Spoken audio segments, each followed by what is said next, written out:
Welcome back, Year 5. Today we'll be reading Chapter 7 of Fantastic Mr. Fox. Our focus skill is vocabulary again.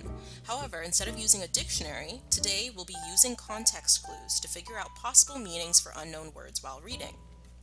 Now, you might be wondering, well, if we already know how to use a dictionary, why do we need some other method to figure out what words mean?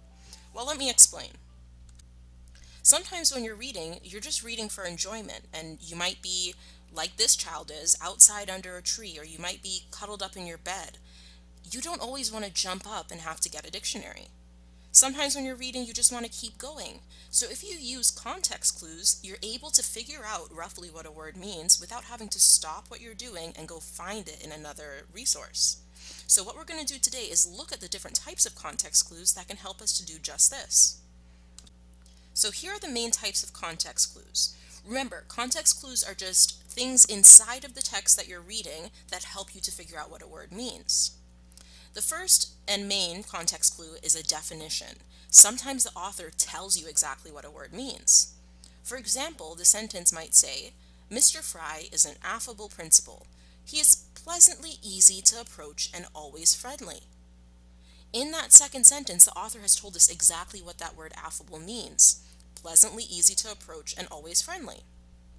Sometimes, though, authors don't give definitions. Instead, they use synonyms or antonyms. For example, remember, a synonym is a word that has a similar meaning. Mr. Fry is quite affable. In fact, he reminds me of Miss Baker. Do you remember how kind she was? So there, affable is compared to kind. It's shown that they're quite similar. Antonyms, on the other hand, are opposite in meaning. So that means it's going to be contrasting two words. So here it says, I miss Mr. Fry. Our new principal is cranky and unapproachable. Mr. Fry was so affable. So there we can see that they're contrasting the two principals. One was cranky and unapproachable while the other one was affable. So we know affable must be the opposite of cranky and unapproachable. Another type of context clue is to give examples. Here we see, Mr. Fry is an affable principal. He knows everybody's name. If you have a problem, talk to him. So there, by saying that he knows everybody's name and if you have a problem you can talk to him, it's showing what affable means. Somebody who is friendly, somebody who gets along with people and is helpful.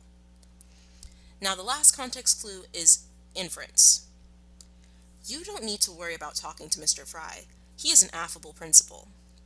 Now this one is probably the trickiest because the clue is the smallest.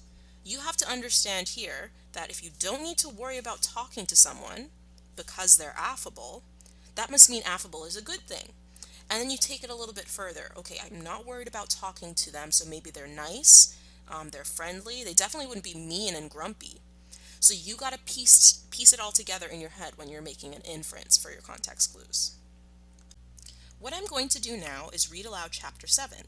Then I'm going to show you how I could use context clues to figure out a possible meaning for a word I'm not sure about in the text. Alright, so we're on to Chapter 7. The farmers are dead set on getting those foxes. Remember, they were using the tractors in the last chapter. Chapter 7, though, is called We'll Never Let Him Go. At 6 o'clock in the evening, Bean switched off the motor of his tractor and climbed down from the driver's seat. Boones did the same. Both men had had enough. They were tired and stiff from driving the tractors all day. They were also hungry. Slowly, they walked over to the small fox's hole in the bottom of the huge crater. Bean's face was purple with rage. Boones was cursing the fox with dirty words that cannot be printed. Bogus came waddling up. Dang and blast that filthy stinking fox, he said. What the heck do we do now? I'll tell you what we don't do, Bean said. We don't let him go. We'll never let him go, Boones declared. Never, never, never, cried Bogus. Did you hear that, Mr. Fox? Yelled Bean, bending low and shouting down the hole. It's not over yet, Mr. Fox. We're not going home till we've strung you up dead as a dingbat. Whereupon the three men all shook hands with one another and swore a solemn oath that they would not go back to their farms until the fox was caught. What's the next move? Asked Boones, the pot-bellied dwarf. We're sending you down the hole to fetch him up, said Bean. Down you go, you miserable midget. Not me, screamed Boonce, running away. Bean made a sickly smile.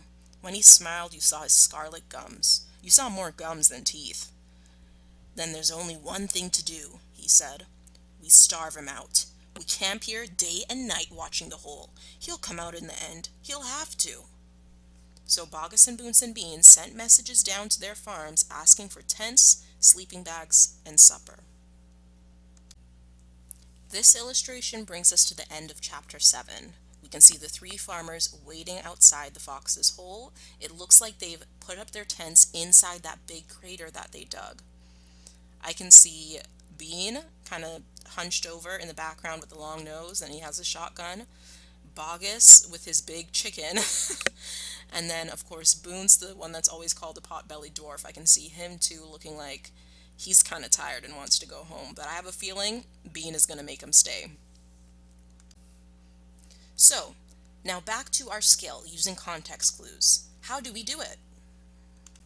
Well, let's look at an example from page 43. You might already know what this word means, but I'm going to show you how I could think through the context of the sentence to figure out what that word, fetch, means. It says, "We're sending you down the hole to fetch him up," said Bean. "Down you go, you miserable midget." Okay, so I'm understanding that Bean wants to send Boonce down into the hole to get the fox. So fetch must mean that he is getting or collecting. If I didn't know what fetch meant before I was reading this, I could easily guess that it means get. Now, the reason it's important to use the context clues to figure out what the word means is that sometimes, if you don't and you keep going, you might actually misunderstand the text.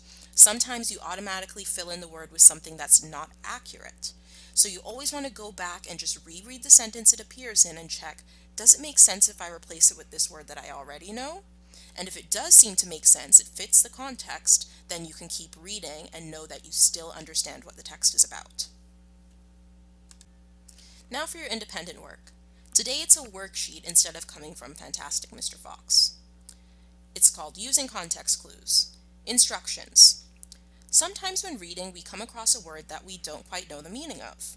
Sometimes looking up the word in the dictionary is an option, and sometimes it's not. Use the context clues in the sentence to find the meaning of the unknown words.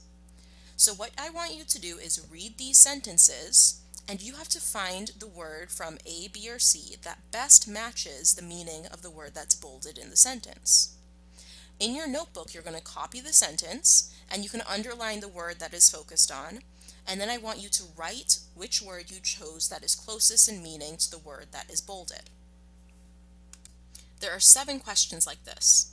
These are the first 3, and here are the other 4. Again, copy the sentences neatly into your book and then write the word that you selected.